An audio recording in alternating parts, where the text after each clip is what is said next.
back. Well, actually, I am back. JJ's been here the whole time. I've been out for a couple weeks. My apologies, but now we are back. JJ Noviocho on that side, Coach Paki on this side. How's it going, my friend? Long time no speak. Been patiently waiting, and man, there's a bunch to talk about in there. Oh my God, dude! I've been out of football these last few weeks. Between traveling to Seattle and then hosting guests from DR and having father duties as well. These last couple weeks have been a little tougher for me to sit down and watch football like I normally do. But I've been box score watching and fantasy watching from my phone, like any casual fan. So if you've been out of football for a while, you're basically the equivalent to the Dolphins. Don't make me laugh, dude. I'm a little bit caught up. Yeah, the All Dolphins. right, listen. Before we get into what this week was and all of our usual Oh segments, man, uh, I promised a couple of weeks back when I hosted with Dago that you were going to step in and tell us about the Seattle experience. I want Seattle. to hear everything. Tell me about the 12th man. Is I it love as it. loud as they say it is? First Give of us all, all the feels. first of all, it's an awesome city. Awesome city. Like you can scooter around the entire city. It's pretty dope. So I love the city. Weed is totally legal, so another pro for Seattle. But dude, about the 12th, dude. First of all, like what I liked about the Seattle stadium, when you get there to tailgate, there's like a bunch of food trucks, and I think that's pretty cool because you don't have to buy stadium food. Like there's actual food trucks that sell affordable food, not stadium priced foods that you can buy. So that was cool, and a lot of it is like they have like the Seattle dog, which is basically like a Seattle hot dog with cream cheese on it. That was pretty good. I mean, I liked it. When I lived in New York and I used to go to school, my breakfast was always a bagel with cream cheese from the bodega. So I'm a big cream cheese fan, so I like that. But the 12th man, dude, is What else legit. is on this? Hold on. We're from a country that the national recognized hot dog has a bunch of stuff on it. What is the Seattle dog besides the cream cheese? No, no, no. The Seattle dog is basically the cream cheese and like sauerkraut. But then after that, you can add whatever you want. But those are the two basic ingredients on it. Not doing it for me. It was I don't know. I think delicious, dude. Seattle's known for that big fish market. And I would imagine they would have had They something had related to that in the hot dog. Yeah, they did have the big market, the where they like sling around fishes. We got to see that. That was pretty cool. But I am allergic to shellfish, so I'm not like I didn't really do a lot of seafood stuff, but we did eat a lot in that market. That market was pretty cool. It kind of reminded me a little bit of the Reading Terminal Market here in Philly, but just more outdoor because the Reading Terminal Market is more closed in. So it was definitely pretty cool, man. But the 12th man, dude, it is 100% legit. I was really surprised with how like the fan base is like a really passionate fan base. I feel like it's the West Coast of Seattle. Nobody really pays like they don't really get like that much credit as a fan base except for the 12th man stuff. But then when you're like driving down on the highway to like Seattle's like it's full of mountains, even though it's in the like by the shore. When you're like driving on the highway, I don't know what highway, don't ask me. There's like this giant mountain and we were driving at night and Not that I care. right, and they have like the giant 12 lit up in the mountain, and you can see it the whole time that you're driving. That's pretty cool. But yes, it is I think very they loud, got dude. a WNBA team, but they lost their NBA team, and basically the Who cares? Seahawks is their entire identity. That's everything they have in pro sports. Well, no, they have the Mariners too. Yeah, they were the same night of the Monday night game that watched versus the Texans was the same night that the Mariners got eliminated. So the fans were all cheering pretty hard for the Mariners during the game. You would see like the crowd would just cheer for no reason, and it's because they were watching the game. But then they got eliminated, so there wasn't that much cheering for the second half. But the 12th man is legit, dude. Like every single down, they use the decibel thing on the screen, like to make sure that people are like really making noise, and like that's kind of like their identity, dude. Third and fourth down, you can't hear anything. It's extremely loud. It's just as loud as advertised, I would say. Dude, that's fucking awesome. Yeah, man, it was great. Great energy. I loved it. All right, and you saw a win, right? Yeah, yeah, man. I saw Smith and Jigba doing his thing as usual. Guy never Every week. fails, man. Every week, that guy never fails, bro.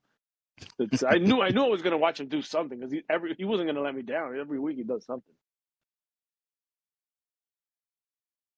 far. That's So all. now with week 9 in the books, let's talk a little bit about some of the results of the games. I don't want to make the mistake I've made before. I don't want to talk about every single matchup. Listen, this week was categorized by just a bunch of blowouts. It Hmm. seemed like blowout after blowout after blowout.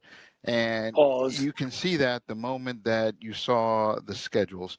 So just kind of want to touch on some of the games that are worth mentioning. As usual, we're going to start with the Thursday night football just because it stands alone in primetime Thursday night.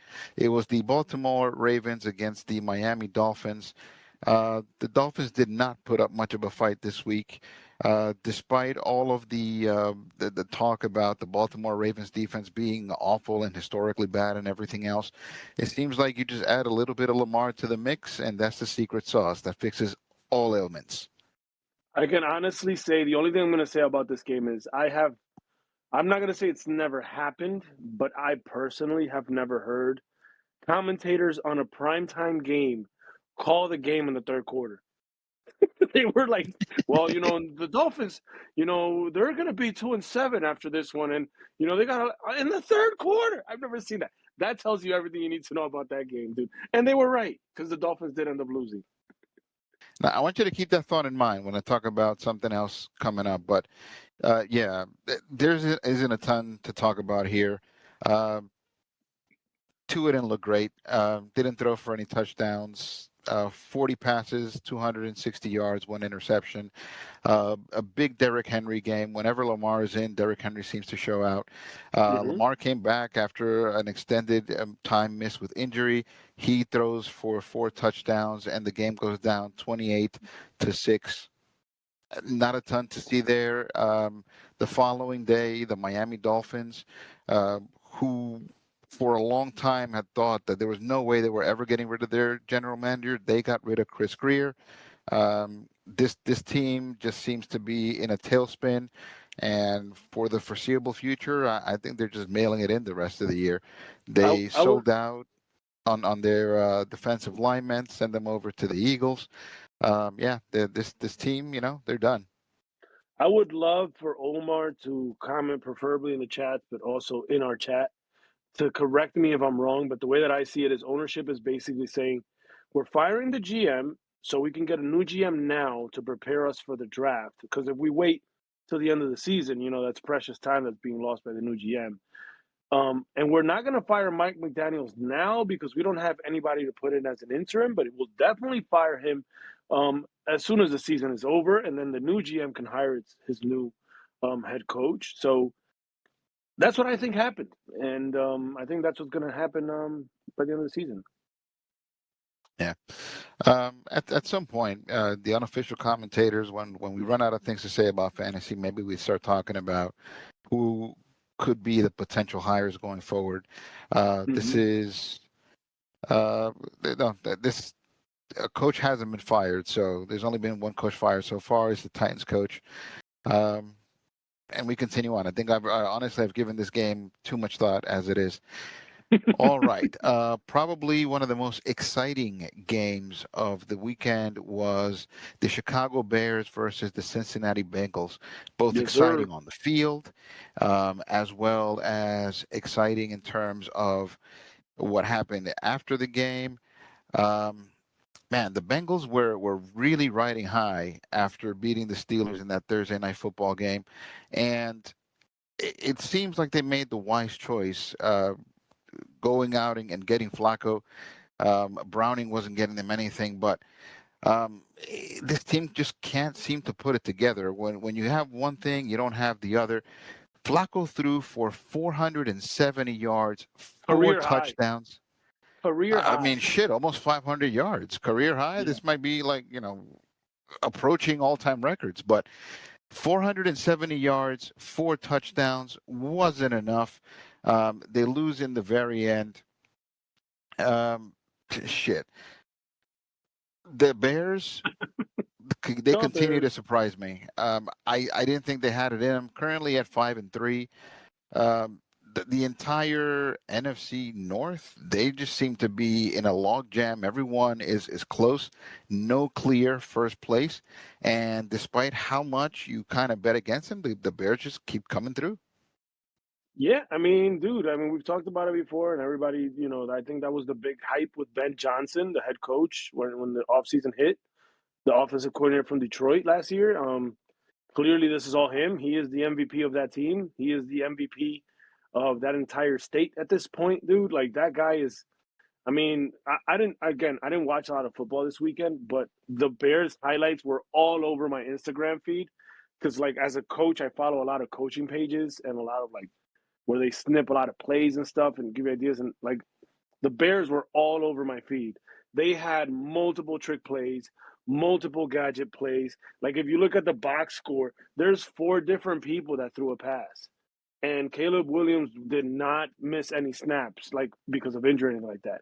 That's just because of the trick playery that they had in there. Caleb Williams caught a touchdown. You know what I mean? They had double reverses. They had reverses. They had fake screens. They had fake pitches. Like, dude, it was a Ben Johnson master show. And the best part about it is I was looking through some of the plays and it's like, dude, the coaching on these plays are so awesome because of the detail and how well executed they are. That's all coaching. There was one play which I was gonna break down in the coach's corner, but I'm not, so I'm just gonna mention here real quick. There's a screen pass to DJ Moore that they faked the toss to DJ Moore. Then Caleb Williams boots to the right and then goes across the field back to DJ Moore on the screen. And the entire line pulls in front of DJ Moore. And if you look at that clip, it happened in the first quarter, I think it was. The entire line stood at the line of scrimmage in front of DJ Moore. And as soon as DJ Moore caught the ball, then they went out to avoid that illegal man downfield, which happens all the time. I'm like, dude, the timing on that was so perfect that's all coaching, 100%. So with Ben Johnson there, dude, I think the Bears can just they can surprise anyone. And they're surprising so far. So they win the game 47-42. It happens in the last minute. Joe Flacco actually put him in position to win. Um, you could say that they left a little bit too much time. The Bears are actually playing to get within field goal distance, but kind of a throw in the middle of the field set up for their tight end to kind of break a couple of tackles and just take it to the house. The game ends, and that's it. The Bears Dude, are 5-3. I can't think about like I imagine the Bengals had a defense, dude, and just a funny thing that it might not mean much, um, but it might mean something for fantasy. Logan Wilson, their inside linebacker for the Bengals, was missing snaps because they decided to bench him, and he has to get traded because he was a starter. He's always been a starter, dude, and they traded him to the Cowboys. So he went from like the worst defense to the second worst defense. That's gotta suck. But he'll definitely get playing time in the Cowboys. Oh man. All right. Another interesting game here, again in the NFC North, is the Vikings and the Lions. I've talked a lot of shit about JJ McCarthy. I'm not a believer, but he looked pretty good. I told you, man, Kevin O'Connell, bro, quarterback whisperer. I think JJ McCarthy still, again, I didn't see the game, so I can't talk much about the game itself, but just watching some highlights, he still has some, and we're looking at the box score, he clearly still has some growing to do as a passer to be consistent. His stats weren't like that alarming, but it seems to that, it looks like just how he had in one of his previous wins before he got hurt. When it counted and when they needed him the most, he stepped up. Pretty good. All in all, it was a team effort. He did get Justin Jefferson involved, and whenever you do that, there's no going wrong.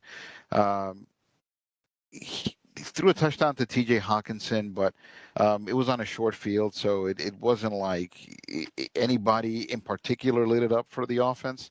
But he just looked pretty good. He had poise. His Definitely better numbers than aren't. Wentz. Yeah, his numbers weren't spectacular. I mean, Mm-hmm. he completed about 50% of his passes, only threw 143 yards, 2 touchdowns, an interception, and he got sacked 5 times. And even with all of that, they were still able. Wait, I almost pulled out my Carl Anthony Towns voice. And after all that, they still managed to squeak out a win. beating Detroit at home. I don't know what happened there. Like, what's the deal with Detroit? Why didn't they win that game? I mean, again, I didn't see the full game, so it's hard for me to say. But um, because I like I said, I just saw mostly the highlights. But this is where like a lot of people are like a lot of people are starting to question like, is this where you need Ben Johnson? Because I mean, they're technically not worse than last year when you look at their personnel. Their biggest loss was their offensive coordinator and their defensive coordinator that both got head coaching jobs. You know what I mean? So it begs the the question has to be asked: is it the lack of offensive coordinator right now, or they have one, but you know what I mean? That's causing them to lose. I can't get into the details as to why they lost. I can tell you why Minnesota won more than why Detroit lost, but you can definitely see it's not the same offense without Ben Johnson there. Not the same. Dude, but all in all, if you look at these numbers, if you were to look at the comparison, nothing would tell you why Minnesota won if you're just looking at box scores. So Hmm. I guess I understand your point when you say you can't really say much without looking at the game. But if you're looking at the box score, nothing would explain to you. It's just inconceivable how the Lions win. Um, I'm tempted to call the Green Bay Packers frauds. Mm. I look at their record though, and 5-2-1. They're leading the NFC North right now because of Mm. the one, because of the tie. I do feel like they do play down to a lot of bad teams. They lost to the Packers at home. Sorry, they lost to the Panthers at home this week, 16-13. Um, After such a great showing last week against the Steelers, I don't know how they get this pitiful. And fuck these guys. I call them frauds, and then I have the gall to believe in them. I picked them in my Survivor fantasy pool, and I lost. I'm now eliminated thanks to the Green Bay Yeah. Packers. Yeah, I Thank you mean, very much. Thank you for I get nothing. I get your point because the two losses and the tie have, in my opinion, been to the three worst teams that they played. They lost to the Browns, they tied with the Cowboys, they lost with the Panthers. So those are the three worst teams that they played out of all the teams they played. And then they beat the Lions, they beat the Commanders when the Commanders were healthy. You know, they beat the Bengals, they beat the Steelers, right? They beat the Cardinals. So I don't think they're frauds. I think they are a team that is slightly better than last year. They were a wild card team last year. I think they'll get better as the season goes on. I think they're a team that can beat. Like nobody's going to want to play them in the playoffs because at the end of the day, remember, playoffs is one game, so they can win any game, especially when they play And up they can to lose their. any game, obviously.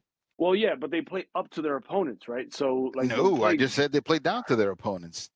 and they play up to the good ones. They play down to the bad ones. They play up to the good ones. All right. Well, this to me feels like fraudulent behavior, and I don't see that winning in the playoffs. But Well, time will tell. they play the The big Eagles. story here: But listen to this real quick. Fuck the Packers. They did nothing. They Wait, played real down quick, to real their quick, real opposition. quick. They play the Eagles. I think the way that that game is played will be very telling if they're for real or not. Let's just leave it. That's all I want to say. Josh Jacobs gets in the end zone again. He seems to be automatic. And the biggest story here is Rico Dottle. uh, he gets a penalty for celebrating and doing two pumps. Now, I didn't know this thing. Wait, two pumps should have been fine, but Apparently not. they flagged them for that. Two pumps. These refs are pretty sensitive. They did something yesterday's game too that I was like, what the hell? Anyway, two pumps. This is the part that I didn't know. I didn't know that they could, um, I guess, accept the penalty and apply it to the extra point. It made the extra point something like a 48-yard Yeah. extra point, basically like kicking a field goal that they missed, and that's what gave the Packers a chance even at this game.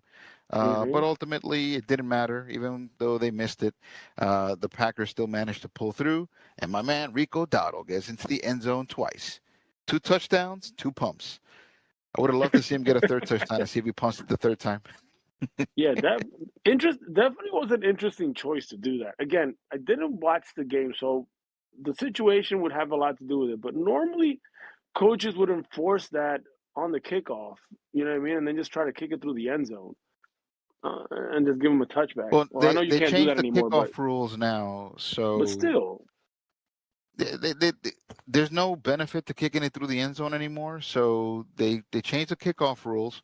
So basically now they made the extra point a little bit harder, and it paid off. It kept them in the game. They missed the extra point. yeah, I don't. I mean, they still won, so who cares? Yeah, But it's definitely nothing about interesting. this year seems to be Yeah, typical, dude. tell me about it. All right. So more of the same. I'm not going to talk about these games, but the Titans lose to the Chargers. The Patriots eke one out. Patriots 7-2. I did not see that coming. Mm. The 49ers, they lose another player for the rest of the year. They win another game. Christian McCaffrey sets records for all-purpose yards. And the Giants played well despite losing, but they played pretty good. They showed some fight at the end. They didn't lose by that much. The next interesting game to talk about is the Colts versus the Steelers. The Colts were basically automatic. The Steelers just lost a heartbreaker to Green Bay while wearing those disgusting uniforms. I mean, the jerseys aren't that bad with the stripes and I guess like the steel hammers, but I don't understand why the hell they choose to wear those khaki pants. That shit does not match at all. It was just like hard to look at. But that was That's last week. This week, they were just in the Steelers' face. Sorry, in the Colts' face the whole game. Uh, they forced 6 turnovers. They made Daniel Jones kind of look like the old Daniel Jones that we were used to seeing. 3 interceptions to only 1 touchdown in the air, 1 touchdown on the ground. I'm sorry. Yep, 1-1. And they also bottled up shit, Jonathan Taylor. mm-hmm. They bottled him up, only 45 yards. He wasn't able to get the 3 touchdowns that we were kind of used to seeing nowadays. So, what do you think the Steelers did that was so good? I mean, first down week, right, for Jonathan Taylor ever. But I mean, this all has to do with the Steelers' defense. Obviously, their defensive line dominated up front, right? The Colts couldn't get the run game going, which is their bread and butter. Daniel Jones has been playing very good all season, and he's been getting a lot of praise and all this. But obviously, even if you watch the Steelers game, even if this is the first Colts game you watch, the majority of Daniel Jones's plays are coming off of play action, which means that they rely on the run to be able to get those big plays downfield. Daniel Jones is still not a consistent like drop back pocket passer. It's either like boots or moving pockets or play action. The Steelers shut all that shit down. They shut it all down. They forced him to throw from the pocket. One of the interceptions was a batted pass by T.J. Watt. I saw that one. So I think that's all it is. I mean, honestly, the Steelers front dominated, right? The Colts offensive line. It was just one of those days, um, and it showed. I mean, dude, they sacked Daniel Jones 5 times, and Danny Dimes sucks when he's getting sacked. He got scared. I know I saw the meme on Instagram about his face. Like when you when you see this face on Daniel Jones, the Giants know oh too well that means he's probably gonna stink. But I yeah, mean, that's T.J. basically what Watt happened. is a game breaker. Yeah, Whenever he's playing, he's a problem. He yeah, throws a wrench into any game plan. yeah. All right, so let's breeze past that one. The Broncos beat the Texans. The big news here is C.J. Stroud goes out with a concussion. Um, that kind of sucked, but even then, the Broncos didn't look their best. They just did enough to get over the hump, winning this game 18-15, and now they're 7-2. I feel like that's This was a basically game. every win. Every Broncos win is that like it's like that in my opinion. Yeah, dude, they're winning or losing nail biters. But seven and They two, man. truly not. A lot of people were high on the Broncos, and you know what? You got to win the ugly ones. This team, these outcomes kind of remind me of what the Chiefs were last year. Not really like dominating anybody, but winning all the ugly ones, and they made it to the Super Bowl. So sky's kind of the limit for the Broncos. Dude, it's crazy because if the season ended right now, I think let me see, I think there would be one, 2, 3. Yeah, the Chiefs wouldn't even be in the playoffs if the season ended now. So, like, assuming they do get into the playoffs, they're, you know, in third place in the division, and they're 2 games behind the Broncos. Of course, they can still catch up, but it'd be interesting to see the Chiefs make it to the playoffs as a wild card because the Broncos won the division. That means then they'd have to travel and they lose that home field advantage, which they love so much with the noise and all that. But yeah, man, the Broncos have, we talked about this, I think, episode 1, dude. The AFC West, I'm not saying it's the best division, but you can make an argument that it might be if not the best coach division, the division with the most experience from coaches, right? Because Sean Payton, he's legit, right? And Bo Nix has been pretty good. So, again, the Broncos just do barely enough to win every time, but it works. It's been working for them. This game was handed to the Raiders on a silver platter. Oh, God. It looked like Oh, God. Trevor Lawrence had some kind of illness. Travis Hunter wasn't going to play. That means you're losing his defense and his offense. Just everything was pointing Raiders, and they somehow managed to fuck this up. It's Geno Smith. It's Geno Smith. And listen, you're going to put this on Geno? Yes. Bro.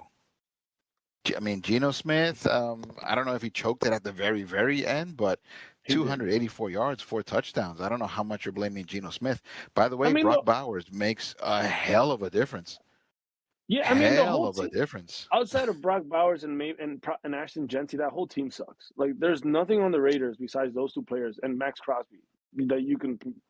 There's 3 players and then a bunch of like fucking bums. But so I'm not. The reason why I put on Geno Smith is because regardless of all of the bad football that the Raiders play, they went for the win, and he had a wide open man in the end zone that would have given them the win. But Geno Smith being Geno Smith, he decided to go to the guy that was double covered, and it was an incomplete pass, and they lost. So that's just a Geno Smith way to do things, man. He's just like, open guy, nah, it's too easy, man. Let me try to force this in here.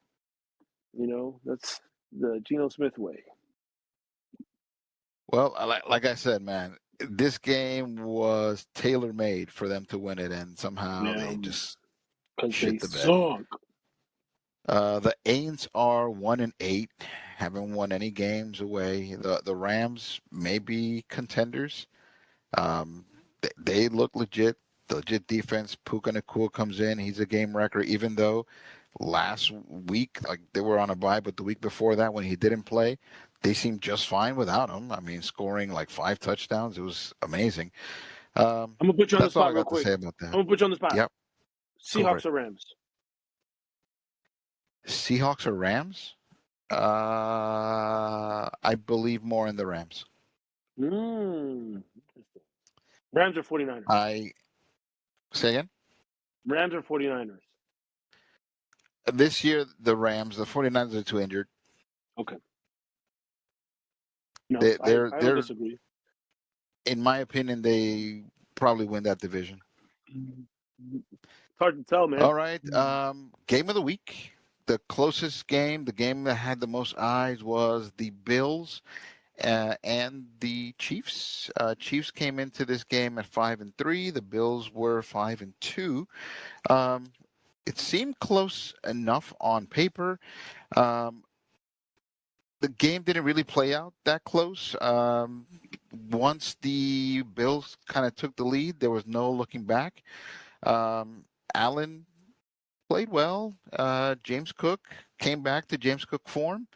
And despite the full offense, all of the offense available to the Chiefs, they still didn't manage to score enough points. This was actually a game lost by not scoring enough. I'm sure I'm missing something, but how the hell do the Buffalo Bills and the Chiefs play? Like, I feel like they play every year. Like, how do they always fall on the schedule together? I don't fucking get it. They're not even in the same division. Like, it doesn't make any sense. Follow the money. Yeah, it's just weird. But they put up that chart during the game that the Bills tend to win. They've won like 5 of the last 6 games versus the Chiefs or something, like Josh Allen versus Mahomes. in the regular season, but then the Chiefs are like 4-0 in the playoffs when they play the Bills. So the trend continues. Josh Allen owns in the regular season. Patrick Mahomes owns in the playoffs. It was, in my opinion, I mean, Patrick Mahomes wasn't great this game, right? So that's kind of like what it gets down to. I love seeing Rashid Rice, though. He's pretty nice. But I think that's what it gets down to. Patrick Mahomes had statistically one of his worst games, and they lost by a touchdown. He's in trouble?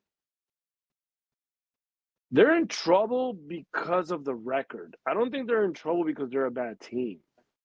Like, I think they can win games and still have a really good record at the end of the season. But I think so can the Broncos and the Chargers.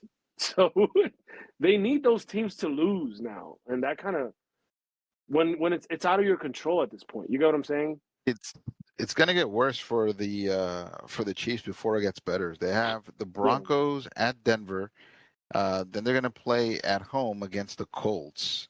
Then they get a little bit of a respite. I mean, the Cowboys could beat them, but the Cowboys could beat them, because they just have really good offense, but their defense is ass. And then they get the Texans, which is kind of a break. The Chargers, the Titans, then the Broncos and the Raiders to end the season. Yeah, the schedule is not doing them any favors. Like If they they they, they lose really need to kick it in one, gear.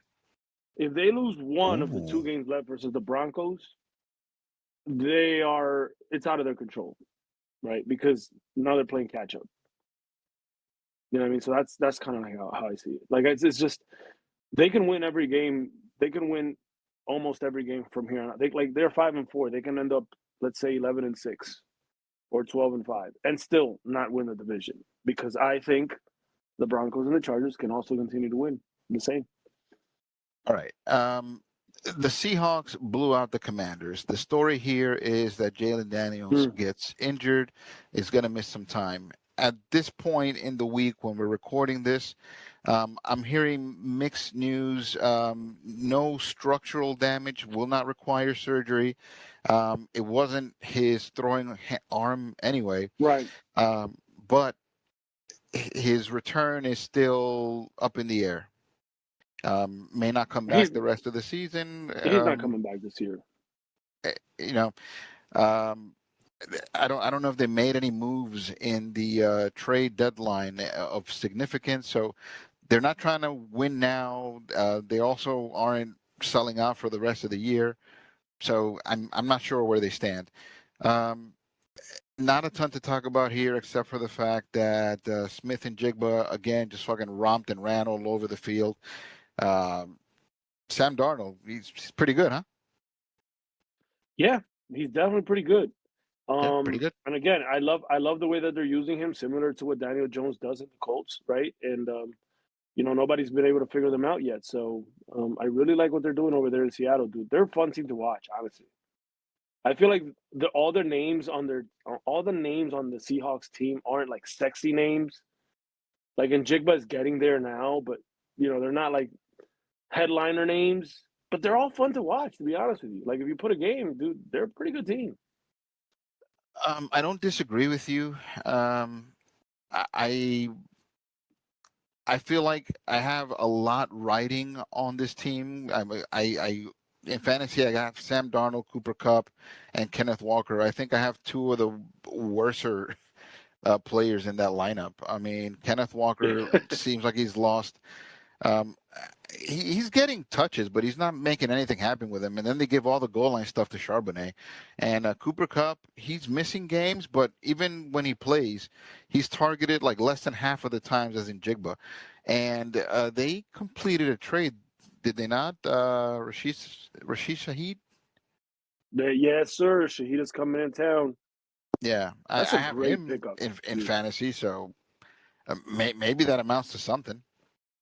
Well, he's definitely in a better spot. So fantasy-wise, his value definitely went up, and in real life as well. And I think the Seahawks can benefit from Shahid as well. Yeah, and pretty That much. rookie Troy Horton kind of like made a name for himself last game. but then Shaheed does the exact same thing he does, but just better, or has done it for longer in the league. So it's interesting to see what's going to happen. All right. Do you think Jalen Daniels stayed in the game too long? I could see it either way. I could be like, well, that was probably the last drive, maybe.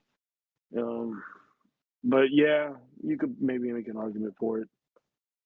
But when It's did tough. this injury happen? Am I wrong? We're into Fourth like, quarter. I know it was fourth quarter, but there was a lot of time left. 4 minutes, was it? 8 minutes? I don't know the exact time, dude, but there must have been at least there was there Uh, was time left. Yeah, There was like 7 minutes left, I think.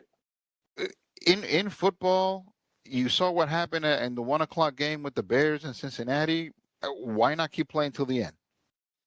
It's tricky, dude, because this is where it gets really difficult for a coach. Like when you fall in that position, you fall in that position of like you're wrong either way unless you win, right? Because it, I think I think what a lot of people miss is like as a coach or as a leader, like what's the message that I'm trying to send to my football team, right? And if I'm pulling my quarterback with 6, 7 minutes, 5 minutes left to play, um, you know what I mean? You're Like you basically kind of giving have to up. get a sense for that. Yeah, you got like as a coach, if you're very secure in the locker room, you're sure about the leadership in the team, and everybody knows what's happening. Maybe you do pull that, right? But that doesn't seem to be the case. They're a young team. They're a very young team. I believe they were the youngest team last year, if I'm not mistaken. Like, dude, the running backs are all rookies. The receivers are quarter is the second year. The quarterback is the second year. Terry McLaurin is like the oldest guy there. But my point is that it's a young team. What message do you want to send to the team? I get why he left him in there.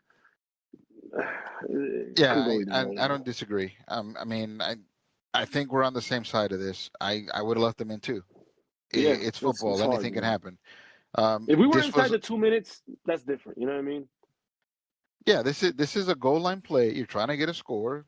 You get the Yeah. score, and anything can happen after that. Onside kicks are possible again. Um, there was plenty of time in my mind to at least get a stoppage. I mean, Mm-hmm. e- um, Sam Donald did most of his damage in the first half. The entire second half, they only had one touchdown. So, and they were shut out entirely in the fourth quarter. So, if ever there was a chance to try to come back, this was it. I would have left them in too. I mean, hindsight 2020, everybody's going to say, "Oh, you left them in too long." They weren't totally out of it. Yeah. No, I mean, and who knows? Maybe Coach had Jaden Daniels in fantasy. You you don't really know. All right. Monday Night Football was the Cardinals and the Cowboys. Uh, in terms of football, this is kind of a nothing game. The Cardinals did surprise by beating the Cowboys at home, and it wasn't a particularly close game. I think it might have been the worst Dak Prescott game this year. And Jacoby Brissett, he is going to hold on to the starting spot at least for a little while longer. Where Paki was right. Remember I told you?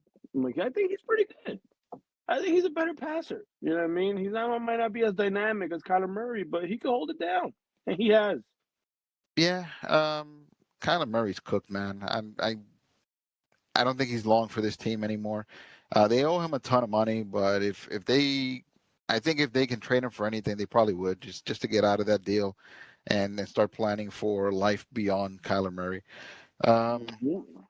Not a great week for the short quarterbacks. At all. Tua and Murray didn't look all that great. The only Mm-mm. short quarterback that's still holding it down is Baker. My guy Baker. They were on a bye, right? Wait a minute, yeah, they were on a bye. Your guy And Baker. end of last season. Oh, okay. I I I, already I called it. remember.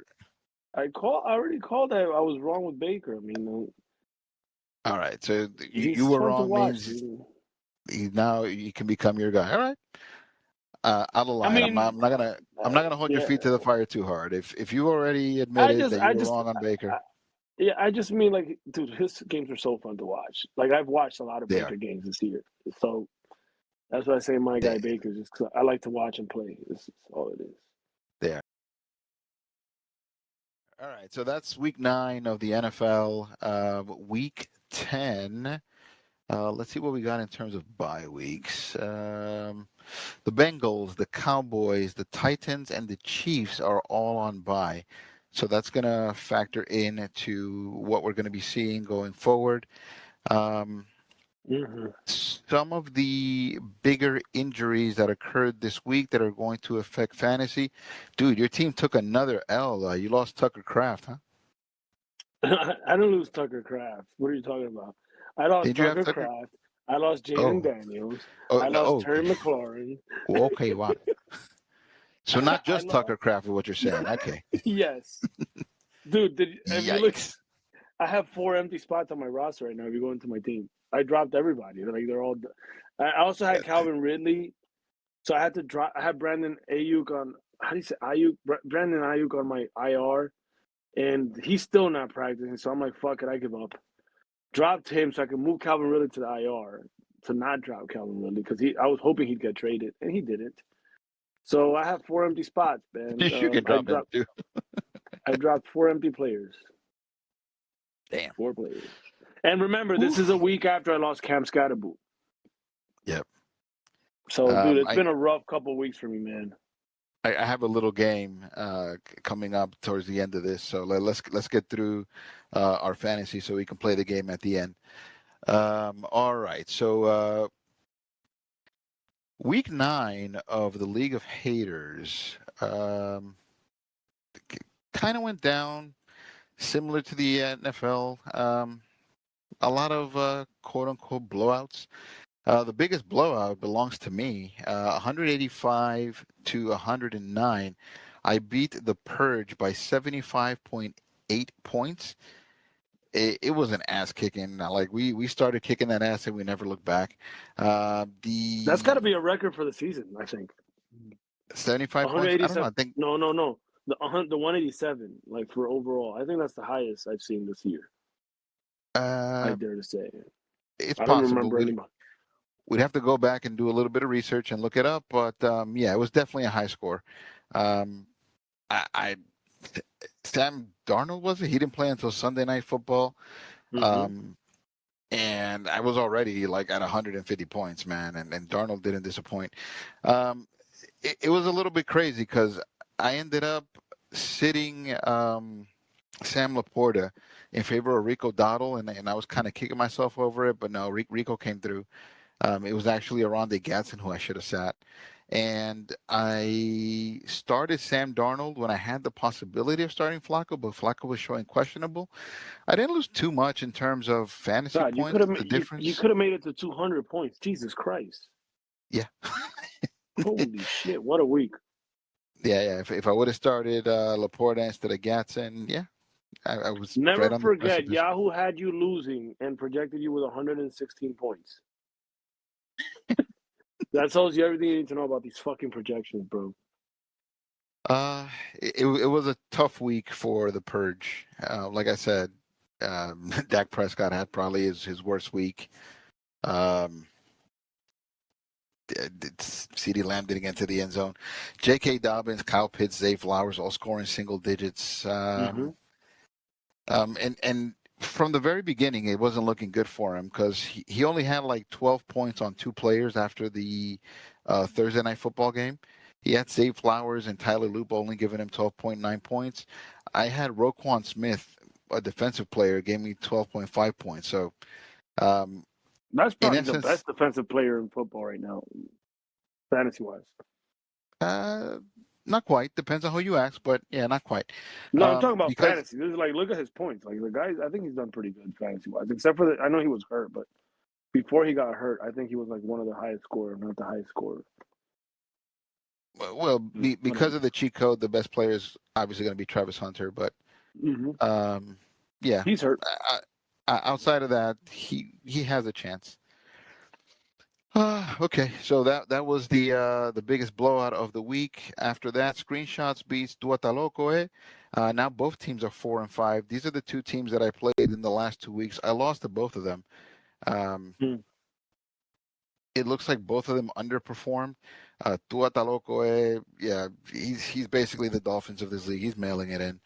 The Lion Kings, wow, dude, lost to Monty Candela. You actually put Monty back in the race. He's in fifth place. If the playoffs started today, he'd be in them. Dude, 112 points Monty to got himself back in the race with Rashid Rice, bro. As soon as Rashid Rice came back, he's been winning. That's a huge. uh, That's a huge.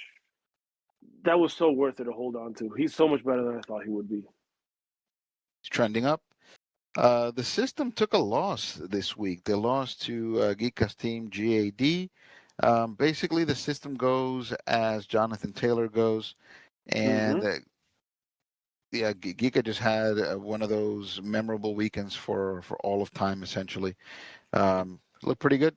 141 points, third highest score this week. Hurt so good, just doing enough to win against one of the worst teams, actually the worst team by record and by score. Joel Vasquez is the 12th team out of 12. Um, Listen, a win is a win, and you got to get the wins against the teams that are willing to give them to you. Hurt so good is in sixth place, another playoff team if the playoffs started today. La Maldición Inca, fraud team. They're my Green Bay Packers, but the Wakanda Panthers that were sliding, they were free falling. They actually did the thing. Mm. They halted that free fall. They got a win, and Wow. for me, this is a team that's always going to be um, on the verge of potentially being the highest scoring team any given week. Like they just have that potential. I mean, It's T Higgins is back to life, right, with Joe Flacco, and you know, clearly Brock Bowers is healthy again. So that's, I think those two pieces were missing for him all season, right? Not anymore. yeah. Well, T. Higgins, he's definitely more valuable now that we have that he's playing with Joe Flacco. It looks like Joe Flacco actually prefers him to Higgins, that is to Chase. But he'll Hmm. force feed Chase whenever he needs to. Chase did a bunch of pouting, so he's gonna get a bunch of passes next week for sure. But this was a T. Higgins game. He was basically getting him wherever he wanted. Devontae Adams not cooked. Doesn't need a bajillion yards. He caught 2 touchdowns this week. And Brock Bowers, man, what a difference this guy makes. 12 catches, 127 yards. He's basically averaging more than 10 yards per catch and 3 touchdowns. He was all of the Raiders' offense. Bro, real quick, Devontae Adams already got 8 touchdowns, bro. And you telling me that he's washed? Come on, man. Come on, It's man. it's only week 9. They already had a bye week. I'm telling you, dude, this dude might get 20 touchdowns. I mean, it's not out of the realm of possibility. I don't think he's gonna get 20, but he's definitely gonna get. He could definitely get more than 15. Maybe not. Maybe not 20, but I mean, it's not impossible. That's There's a whole crazy. half a season to go. I mean, Hmm. and Puka now is injured again. He got like a rib thing. Yeah. Let's see what happens with Puka. Good point. Um, I don't think it would have made a difference. La Maldición Inca lost by too many points, but he got a big 0 from Keishon Booty. I don't think he played. He has nothing, no score, no nothing. That's not a game that I was watching too closely. The Patriots and the Falcons, even though it was a close game. But 0 stats for Keishon Booty. Reyes, Chef, wherever you're at, man, pay attention. You could have had points anywhere else. Don't give up easy Yeah. wins. You left. I think I he got mean, hurt during the game. It looks like uh, he uh, got he yeah he started the game, and in the first quarter he got out with a hamstring. okay. So it's not on Chef. Well, It's just bad luck. yeah, that happens too. And that's the Hmm. worst kind of bad luck when you can't do anything about it. Like game's already The started. worst. All right, we The went all worst. through all 9 fantasy matchups. Congrats to the winners of week 9. So week 10. Oh, this According to when I Yahoo, is rivalry week. According to yeah. Yahoo, I I didn't I know did Wakanda not Panthers know. was my rival, but fuck it, let's go. Yeah. My Let's rival is rumble. apparently Joel Vasquez. I'm gonna have to step up for you. Yes, sir. I already beat him, so you could just take the scraps. All right. Well, 2 girls, 1 cup, going up against Joel Vasquez's team called Joel Vasquez. So you don't get confused. Bum This ass team is team. called Joel Vasquez. Um, shit, where do I start? The reinvigorated Arizona offense, not necessarily defense, is going to be going up in a division matchup against Sam Darnold and the Seattle Seahawks. I'm high on Sam Darnold in this one. Puka Nacua is being evaluated for rib injury. I'm still waiting to get back news on whether or not he's going to play. Another division matchup. Um, this is going to be a tough one here. But Puka Nacua is Puka Nacua. This dude is like everything proof. If he plays, you start him. Hmm. You told me that Jalen Warren should watch himself, that he was going to potentially lose his job to Kenneth Gainwell. I told you no, and I was right. This is Yeah. still Jalen Warren's show. He's not the most consistent. He's not getting into the end zone. He's not getting a ton of yards all the time. He's kind of up and down, but he's getting the most opportunities. They're playing on Sunday Night Football against the Yeah. Chargers. I'm basically going to lean on Christian McCaffrey to be Christian McCaffrey, even though the defensive matchup doesn't favor him. But he's just amazing. You get him, you start him, and I'm going to go with Rico Dottle again. This time against the New Of Orleans course. Saints, who basically given up on the season. It seems like. So I'm going to pick my team to win. Some matches are a little bit iffy. The division matchups with Darnold, Puka, and McCaffrey concern me. Not worry me, but concern me. But I think I have enough points. And on the other hand, Joel Vasquez will not have enough points to beat me this week. So I'm picking two girls, one cup. Yeah, I mean, I'm picking two girls in one cup, 100%. And by the way, you mentioned the Saints, right? Because I'll start with that, right? Because you got Chris Olave on this side, dude. With Tyler Shaw starting, I mean, he's not that much better than Spencer Rattler. Chris Olave's been a huge disappointment in fantasy, dude. So I don't expect much there. Drake May is probably the best player on this team right now, and Justin Jefferson. But Drake May is not that doesn't light it up in fantasy, and Justin Jefferson with JJ McCarthy, he doesn't put up those crazy stat lines, right? So I just don't see where the points are coming from in this team. So I don't think Joel Vasquez's team is going to win. Personally, I don't see it.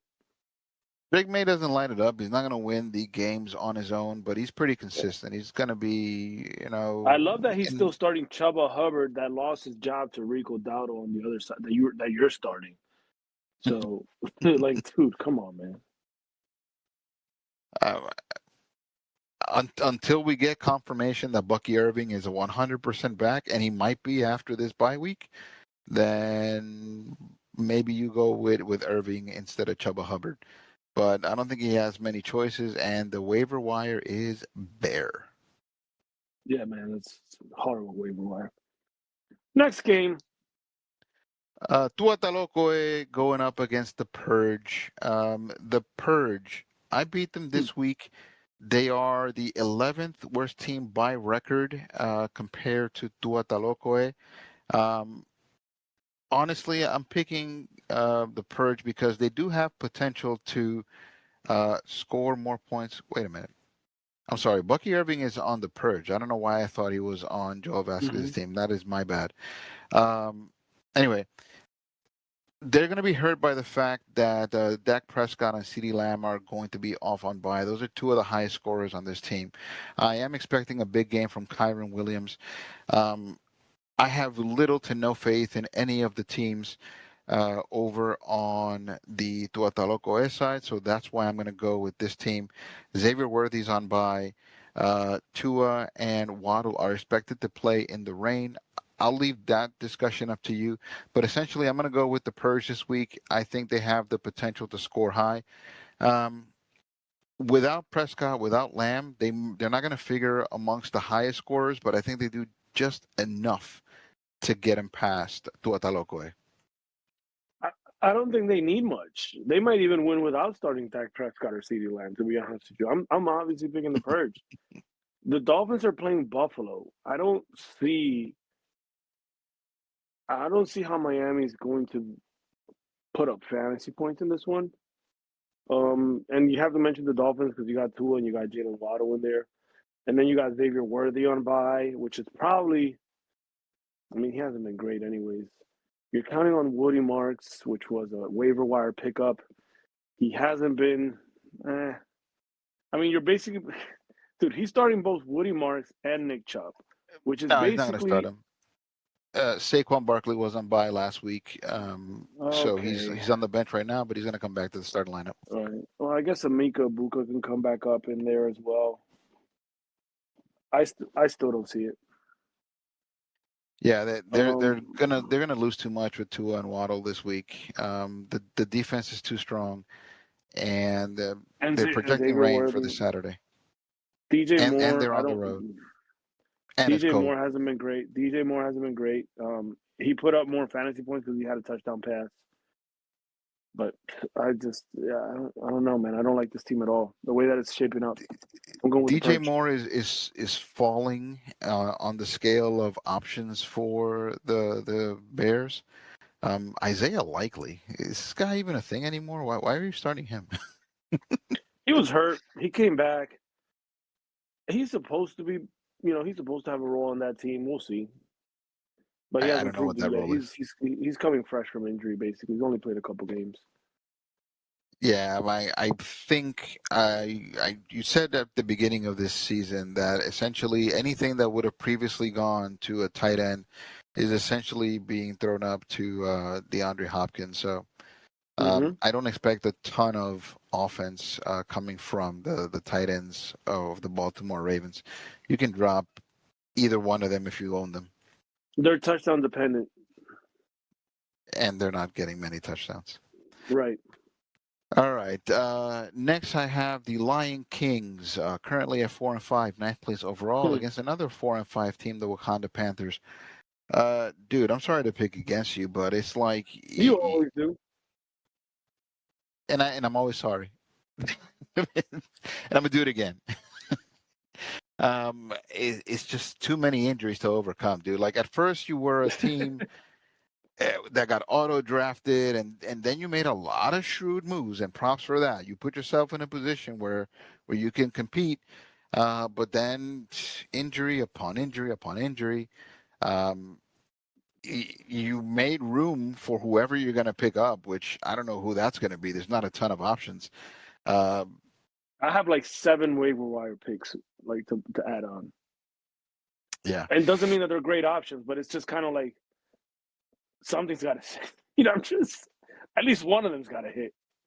yeah. Jared Goff, he didn't look bad last week, but they lost, so I'm expecting him to come with a little more urgency to get a win this week. They're going up against Washington. The matchup is favorable. It is in Washington. It's going to be raining all across the East Coast.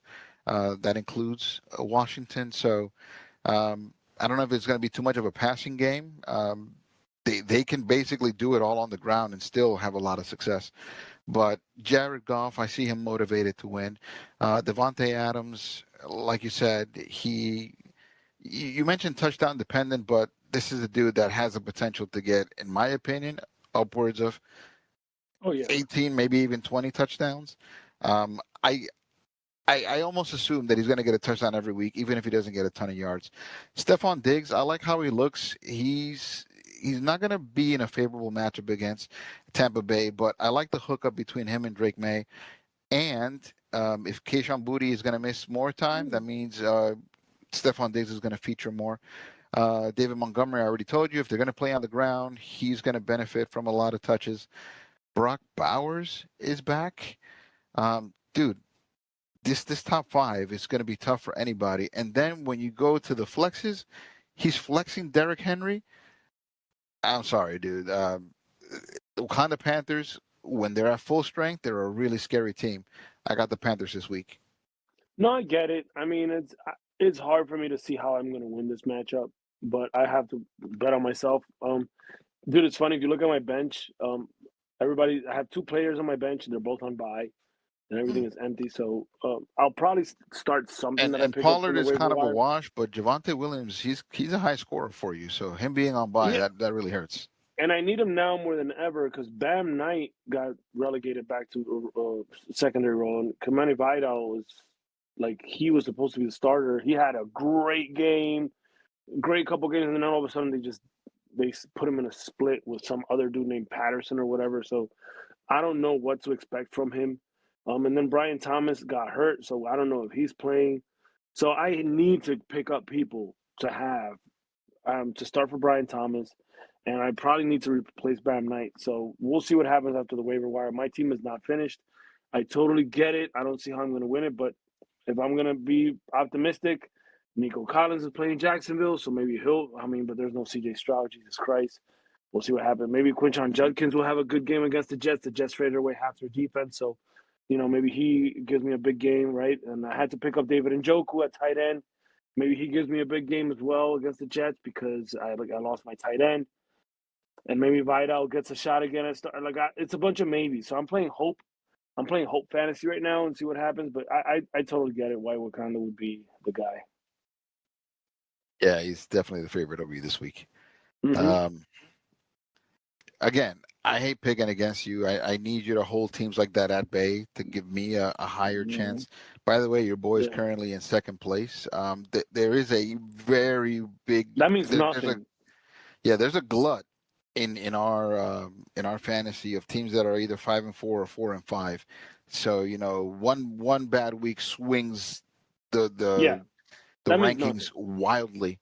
But 10th I'm place is one game behind second place. yeah, but That I'm means currently in you second being place. yeah, good for you. That means nothing right now. I think it'll be Everybody's in more it. after this week. If I hold down that second place another week, then it gets really interesting. Yeah, All yeah, I right. get it. We have fifth place, Monte Candela. Welcome to the playoff run versus third place, GAD. Giga coming off a win against the system. Okay. I see the potential in Monte Candela, and I'm not a believer for some reason. I see where he could get all these points, but I also see him having kind of a flop week. I'm going to go with GAD this week. I am a big believer in Matthew Stafford. Amon-Ra St. Brown, ton of targets, ton of yards. All he needs is to get into the end zone to make it a crazy, crazy week. Marvin Harrison having a better hookup with Jacoby Brissett. Josh Jacobs, we talked about him. He's automatic. Tyler Warren, I don't see it when he's in the field, but I trust your judgment. You being a connoisseur of tight ends, He's nice. um, yeah, he's at least fantasy consistent. And Hmm. James Cook, dude, this guy does whatever he wants. He's taken a huge step up. In the past, I don't think that I could have ever said like that the Buffalo Bills had a consistent running game. It basically was whatever the hell Josh Allen allowed it to be. But no, this year James Cook has done the absolute best job, the biggest step forward he could have possibly taken. Yeah, dude, I love how Buffalo runs their offense. I'm a huge fan. In a spread passing, well, they do pass the ball a lot, but in the spread world, they run more double tight end personnel than anybody. So, obviously, they rely a lot on James Cook. So I love how they run that defense, that offense. But on the other side, I get everything you're saying, but Anguissa is the favorite on this one. But the thing with Monte Candela is, by the way, I thought AJ Brown would be traded. That's the first one I'm going to talk about. I really thought he was going to get traded, and he didn't. So if he's healthy, it'll be interesting to see how the Eagles use him. Um, the Eagles did pass the ball a lot better in their last game. I know they were on a bye last week when he didn't play. So I think there's potential there for AJ Brown to put the numbers that he normally puts up. Um, on the other side, though, with DK, I think it's going to be a little bit harder with the Chargers. Their defense has shown to be pretty good. Alvin Kamara is a shell of what he was. He's not the same person that he's not even close to who he was, and the Saints are just horrible, right? So then you have Hunter Henry, Jameer Gibbs, Jameson Williams. These are all like, you know, what's the word I'm looking for? Um, they're all going to score either a lot of points or not a lot of points. It's sort of feast or famine. They're all feast or famine type players. Boom or So bust. yeah, boom or bust, right? So you if DeAndre Swift is healthy, he might be able to get start if he's healthy, get to start again. Rashee Rice is out. I talked earlier about I how don't important he think is. there's any reason to rush him back. Monangai Mm-hmm. had 170 yards last week.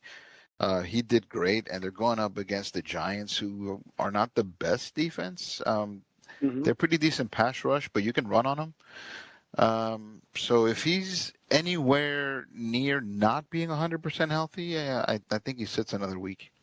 Yeah, and Caleb Williams has also become boomer bust. So, like, I feel like Monte Candela for this week is in a similar situation to me in the sense of like it's kind of hope fantasy. Like, I hope Caleb Williams has a big week. I hope AJ Brown has a big week. I hope Hunter Henry, Jameer Gibbs, Jameson Williams, blah blah blah. So I'm gonna go with Week on this one as well. I agree with you. I think that's the safer pick.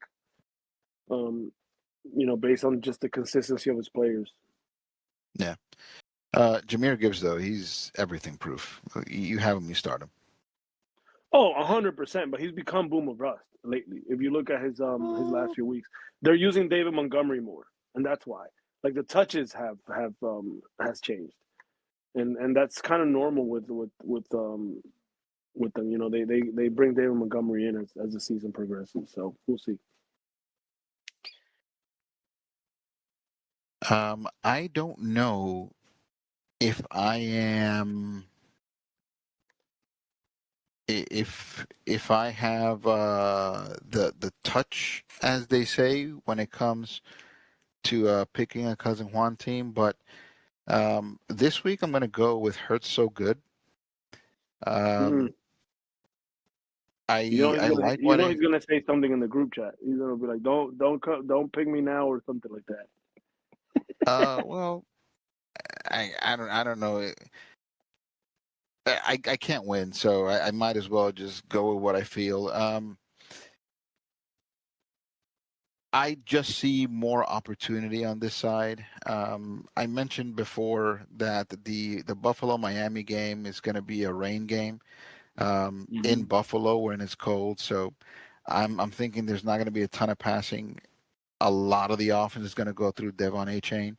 I like Cortland Sutton. I like Cortland Sutton on his own, and I like him in his matchup this week against the Raiders. Um, Jalen Hurts, if nothing else, he's got that tush push going for him that gets him Mm-hmm. in the end zone often. I don't like Austin Genty. Maybe he's picking it up a little bit, but Denver is too stout.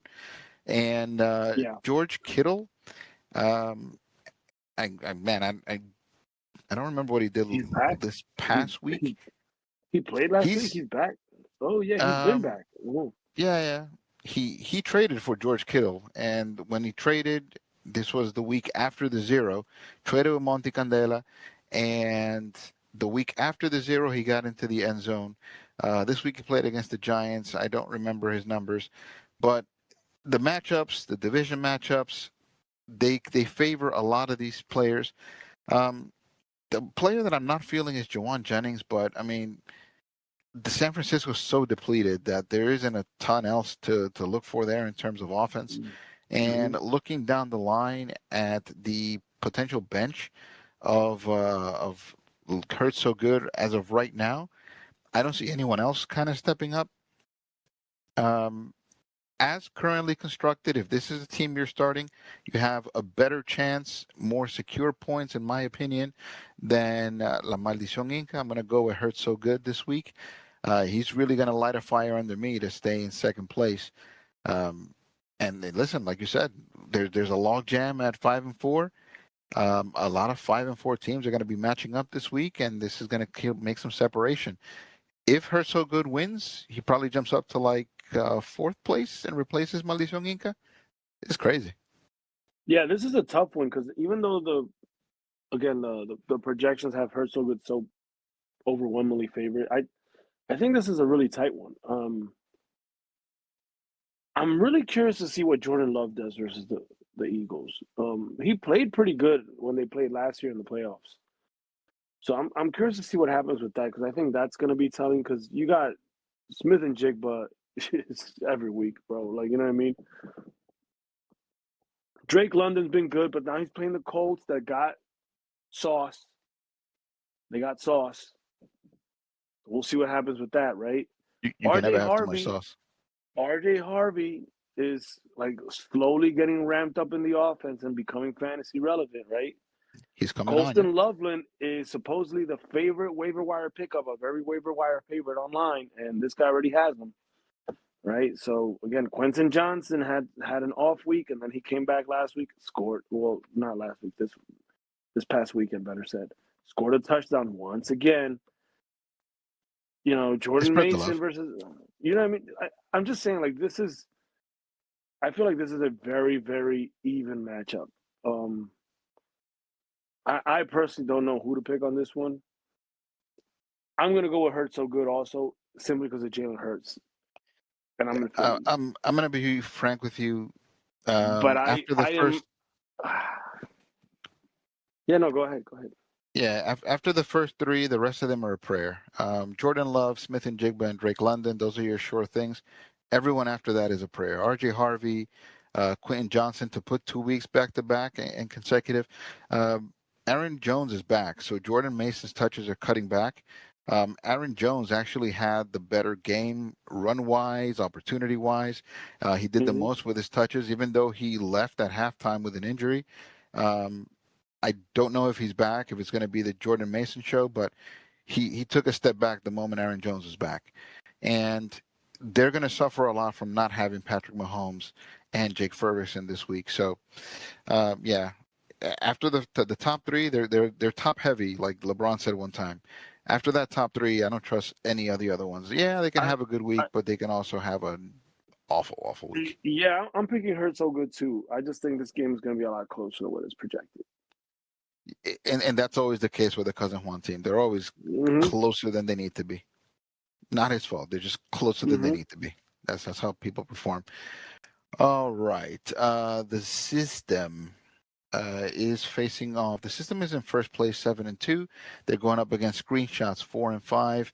Screenshots is making it a tendency to point out all these frauds.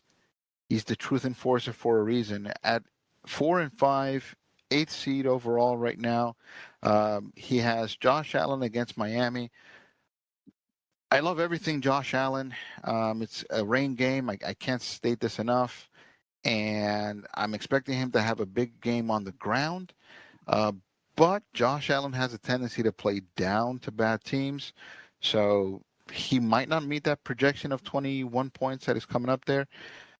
Keenan Allen, um, he gets his touches here and there. It's not enough volume. They spread the love a little bit too much on the Chargers for me to trust them. Debo Samuels, I guess you start him because he's Debo, but um, there hasn't been any kind of flow on this team. Now you're when it's not that Debo's out, it's Jalen Daniels is out. He hasn't made a connection with either of this quarterback. He's new to this team. So from the beginning, we didn't know how he was really going to work into it. He looked pretty good like week 2, but after that, it's been kind of a miss for him. I don't like Brees Hall against Cleveland and the Jets. They basically sold out on the year. They traded away anyone that had any value. I'm surprised, honestly, that Brees Hall is still on the team. What a waste of talent. For sure. Tyrone Tracy coming up and replacing Cam Scatterboo. Tyrone Tracy's he's good enough. I mean, he was the starter this year. If it's not because he gets injured, he probably would have still had the starting job, or maybe splitting I don't think touches. I disagree. I don't think he's good. I think he was the starter. Well, he was I he was don't think pretty he's good. good. I had him last year. And last year's Giant offense was terrible, and he was actually one of the bright spots. He's a converted wide receiver to running back, so he has good hands. He can figure in the passing game. He can't block worth a shit if he's trying to block for the quarterback, but he's fast. He has hands. Gets the right opportunity. He can break out a big run. I like Tyrone Tracy. Um, I'm hoping for a bad week, honestly, for the system, because I'm currently chasing him. As I mentioned, I'm in second place. He's in first, and just fuck Gary in general. So I'm going with screenshots. Yeah, no, I think the system is going to win. I don't think Jonathan Taylor's going to have back-to-back weeks. Um, the bye weeks are affecting both of these teams, but not having Jamar Chase, um, I think hurts more than not having George Pickens or Travis Kelsey. He's got like 50 tight ends in his bench, so he'll figure out who to start there. And Troy Franklin is supposed to be one of the waiver wire hot picks of the week as well. Again, he's a boomer bust player, but he could probably get plugged into that receiver. You still got Jonathan Taylor and Bijan. I think those two alone is enough to win this matchup. So I am going to go with the system. Yeah. Just fuck Gary. Oh man.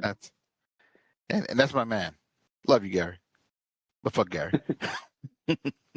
All right. If So the he's even picks are watching. in. The picks are in. With the time we got left, we would normally do Coach's Corner, but I wanted to play a little game. We are past the midway point in actual NFL, right? Week 9 is in the past. This is officially week 10. We are more than halfway through the fantasy season, and I wanted to compare the fantasy teams to real life teams. So to get a gauge of what these of how this game works, I wanted to start with the system. I mean, why not? Mm-hmm. So the Mm-hmm. system currently at 7-2. Um, in my opinion, they're this year's Colts. So they got some Okay. discarded pieces. They're catching a lot of other teams by surprise. Despite the fact that their quarterback is having a better than anticipated season, they basically go as far as their running backs take them. They got 2 losses that could have been gotten on any given Sunday. They just stumbled this past week. And I'm starting to think, is this going to start a trend considering all these, this is a bye week heavy week for them. Is this going to be 2 in a row? Does this give us kind of an opportunity to slip in the way that maybe the Colts could be kind of giving other teams a chance to get back in it?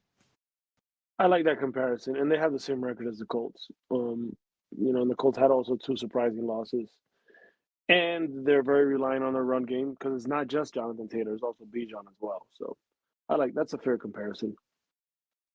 If I'm going down the list, just in order of rankings, I want to talk about the 2 girls, 1 cup, my team. So I compare my team to the Bengals. Um, Nah, I think I'm they're better than the Bengals. I'm having to overcome losing my starting quarterback, Joe Burrow, the quarterback for the Bengals. My original backup wasn't good enough, so I had to go to like my third string, um, basically getting someone off the wire, and that's who I'm starting. So not so much Joe Flacco, who I actually own in fantasy right now, but I'm kind of relying on Sam Darnold to get me through week to week. And even though I'm consistently putting up high scores, somehow, some way, the teams that I'm losing to just seem to have like the best fantasy weekend they could ever possibly have. Yeah, I mean, I don't know. I don't. You know what? I don't see you as much as the Bengals. I see you more like the Buccaneers. You have Sam Darnold, which is similar to Baker, right? Like it's a washed quarterback that's putting up points, helping you carry you through. And then you got like some serious playmakers in Puka and Christian McCaffrey, similar to what the Buccaneers have. You picked up Rico Dowdle, so Buccaneers always finding these hidden talents out there, no name guys. So I kind of like. I think you're more like the Bucks. If it was my opinion. Okay. The third team overall is Geeka, and I have a comparison for him. I want to compare him to the Patriots. So Geeka Mm. traditionally in this league, he's not one of the most favorited teams. He's not usually close to the top. Um, a lot of times you have to ask whether he's even in the competition. He actually lost a game early this year that he would have won if he would have paid attention and started players that weren't injured. He had a chance. He lost by like 10 points and got 2 zeros on players that didn't play because of injuries. But um, who would have thought that he would have been so close to the top of the league? If this was still by divisions, he probably would have led a division at some point. At one point, he was second overall. Now it's me. But I'm comparing Guica to the Patriots. He's just surprising us this year. Yeah, I like that. I'm gonna compare him to the Packers. Frauds. Those underwhelming losses are like because he left people on the bench are similar to the Packers losing to the Browns and the Panthers. Um, and they win barely. So um, I'm gonna go. I'm gonna say the Packers in my opinion. So, La Maldición Inca, I want to compare them to the Steelers. They Mm. have the potential and the pieces. They rely a lot on the veterans. Um, Top and right heavy. now, yeah, right now they're on a bit of a skid. Yeah, they rely on like you said, they're top heavy. They rely a lot on their vets. Um, they're kind of built for win now, and at any given point, they can have a slide. The Steelers, prior to winning this week against the Colts, they had dropped two in a row. Right now, La Maldición Inca is on a losing streak. They've lost three in a row. So I see the points of comparison. I like that. I like that comparison. I agree. All right. Right now, fifth place is Monte Candela. Um, I Mm. don't have a direct comparison for him. Um, maybe I want to say the Chiefs, right? They were just kind of they were okay losing a couple of games, and all they needed was for Rashid Rice to come back, and boom, they're right back in it. So this is Mm. an actual player that came back to their team, and he marked all of the difference. Now all of a sudden, he's in the run, 5-4, similar record to the Chiefs. And just doing enough to get by. When you look at the points for versus points against, it's not a ton of difference. Yeah, the only thing that I don't like about that comparison is that the Chiefs came in as one of the favorites. I don't think his team was one of the favorites coming out of the draft. Okay. Um, that's my only thing. So I would compare him more to like, in my opinion, I kind of see the Jaguars. Like, they're winning games, um, but they also lose games. Like I don't know how to explain it. They're just inconsistent. You know what I mean? Now with Rashid Rice, it might be a little bit different, man. But they do have 4 wins in a row. Jesus, what a hard one to compare. This is a I hard mean, one. they also kind of resemble the Pats, right? So the I'm gonna Pats give, came out, yeah, they the they they Pats. lost That's a a good little bit one. at the beginning, and then they get Stephon Diggs, and their fortunes just kind of all of a sudden Yeah, change. yeah, the And Patriots, and you can make an argument maybe for the Broncos as well. that too. Yeah, But I did hear a lot of hype on the Broncos early on. yeah, yeah. You're right. No, the Patriots. I like the Patriots. I'm gonna stay with. I think the Patriots is better than the Chiefs just because of that reason that I mentioned. All right. Hurt so good, 5-4, cousin Juan's team. I penciled him in as the Chiefs, but I thought that Monty more resembled the Chiefs. I think cousin Juan's team actually resembles more the Broncos. Right. Um, and at the same, like they do just enough to win. Like they're not blowing anyone out. They might get a one game blowout, but they do just enough to win. Like it feels like every Yeah. game that they've won is by a field goal or less. No. Yeah. That's actually pretty fair. And they have talent on the team as well, right? So they didn't come like they had a pretty good team coming in. So I like that comparison. Broncos is I fair. mean, look at this week. 18-15, the Broncos beat the Houston Texans, who lost C.J. Stroud early on. They Hmm. did just enough to win. They're 7-2. They're in the running, but this is a team that you probably should have blown out. Yeah. Yeah. All right, I like the that. Wakanda Panthers. I want to Mm. liken them to the Baltimore Ravens. So they took a lot of losses in a row, but when all of their parts are healthy, uninjured, they have the potential to blow anybody out. They look almost exactly like the Ravens look this week. They blew out the Ravens blew out Miami just the same way that the Wakanda Panthers got a blowout this week. Hmm. Yeah, I like that. And not only that, but they also had a rough start, and then like they're still in a spot where they could still Nope, make nope, a playoff. nope. Actually, the other way around. So they had a good start. And for all intents and purposes, Baltimore had a good start too. They lost the first game by Hmm. 1 point to the Bills, but they played well enough to win that game.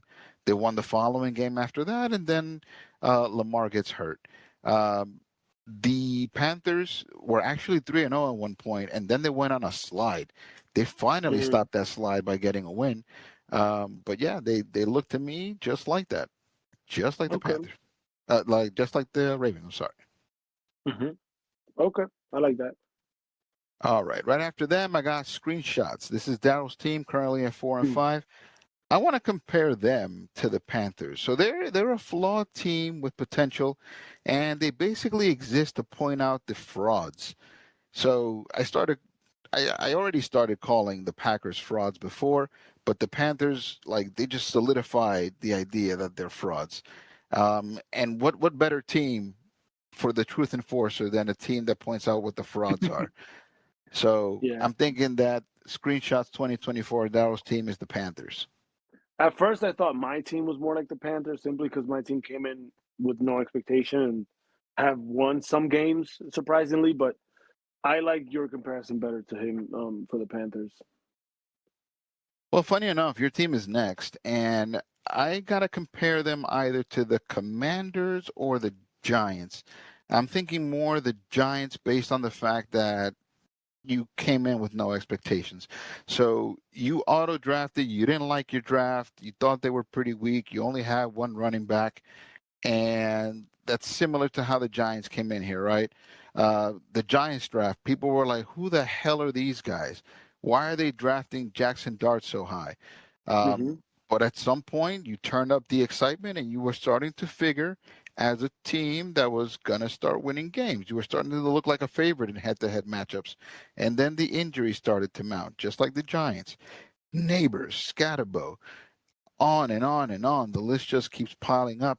Um, Similar to the Commanders, but the Commanders I think came in with a little bit more expectation. So I'm thinking I'm Yeah. going to land on the Giants when it comes to the Lion Kings.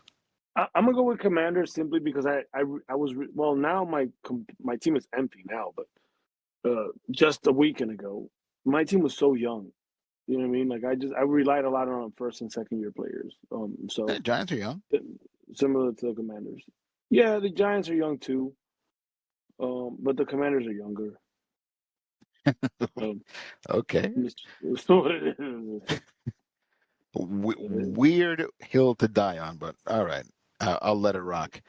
No, no, Tu it's okay. loco, eh?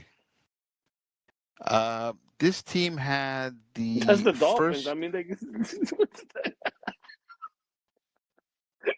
I mean, yeah. basically the Dolphins.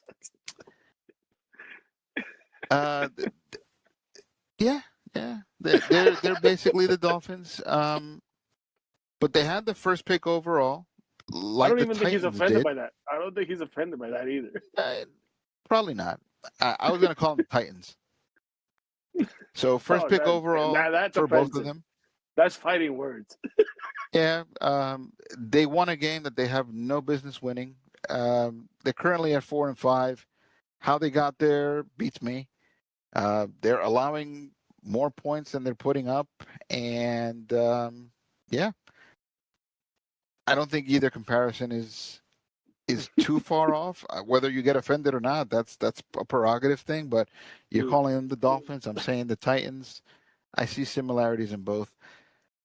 The Purge. What's a team? I mean, I think the Purge kind of reflects their quarterback, Dak Prescott. Um, Mm. so they have the pieces, they have the potential. They own CD Lamb. They lost CD Lamb for some time. And in that time, they were getting outscored heavily, not having a ton of backups. Um, Won 3 games. I guess there are going to be weeks where they put it all together. Um, but all in all, only 3 wins, similar to the Dallas Cowboys.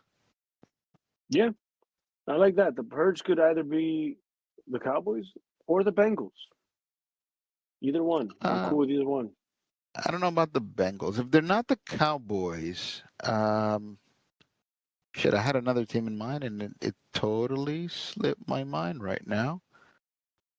And I'm not going to find it. Oh, you know what? If they're not the Cowboys, they're the Cardinals. Um, Ugh. some expectations, good players, but they just don't put it all together. They snatch defeat from the claws of victory. All right. And the last team overall is Joel Vasquez's team, Joel Vasquez. Um, honestly, this team is only lower than the Purge because they've scored less fantasy points. Um, I mean, this team has to be the New Orleans Saints, right? They just You have know like what? no offense. You know why I don't put them as the New Orleans Saints? Because they do have Justin Jefferson, but they have good quarterbacks. They have Lamar Jackson and Drake May. No So offense. to me, see the New Orleans Saints, they don't have anything. So if I were to pick one for them, I'm leaning more towards the Texans or the Raiders. Kind of like where I'm at. Yeah, I think all three of those teams are equally as bad. Uh, Yeah, I mean, the Raiders we talked earlier. They have three good players and they have a bunch of scrubs. You know, this team has Justin Jefferson and Lamar Jackson and a bunch of scrubs.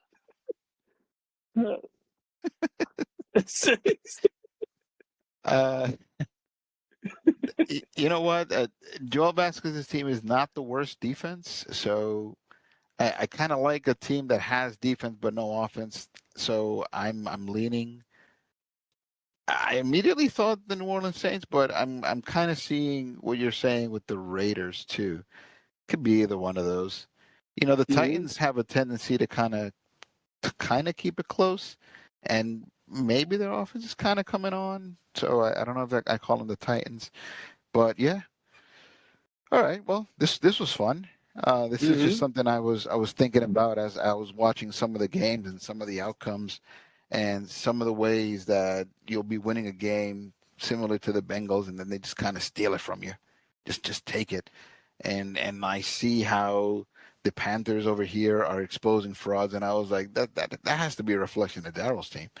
So thanks for coming along on this trip and following me on that. That's pretty much all I have for this week.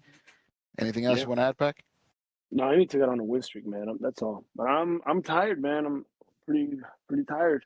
This daylight savings Listen, time thing is kicking my ass. I think there's one last point that I need to mention here that's worth mentioning, and that's the fantasy league trade deadline is November 22nd. People, don't be greedy. If we're pretty much neck and neck. Right now, even the 11th Mm. and 12th team, they win two games, they're right back in the race. So, that being said, if after next week, if it looks like you're totally out of it, try to make a move. Let's make it interesting at the top. Let's fortify teams. Don't be afraid to pull the triggers. And despite what the league is called, don't be haters. Like, what's the point of that? If there's a chance to make another team better, who cares? Make another team better. Make it more exciting. hmm Yeah, I And, agree. and look, Paki has a ton of injuries. I'm sure he's willing to deal something to stay in the race. He's still in there. You know, I ninth don't have place, like you anything to said. I don't have anything to trade. You're barking up the wrong tree here, bro. My roster has four empty spots. I Well, got nothing. Unless I'm somebody I'm wants to willing to give me trade. something. Yeah. We'll see how I'm the I'm waiver willing to wire goes. trade. We'll see how the waiver I wire goes, and then maybe. if there was an award for working the waiver wire, I think you're winning it. You Yeah. know, however it played out. I mean, I've only made two waiver wire picks to my knowledge, Oronde Gadsden and Rico Dowdle, and they both paid off big, especially Dowdle. So Yeah. I held on to that pick for a while before I made it too. I think I only made the pick like week 6, something like that. So it is what it is. But I guys, just hope don't be I don't afraid to lose trade. anyone else. That's the message. Do not be afraid to trade. And my office is open for business. So come see me. All right. Thank you for staying with us for another week of the Unofficial Commentators. Week 9 is in the books. Looking forward to week 10. And I'm out. Peace.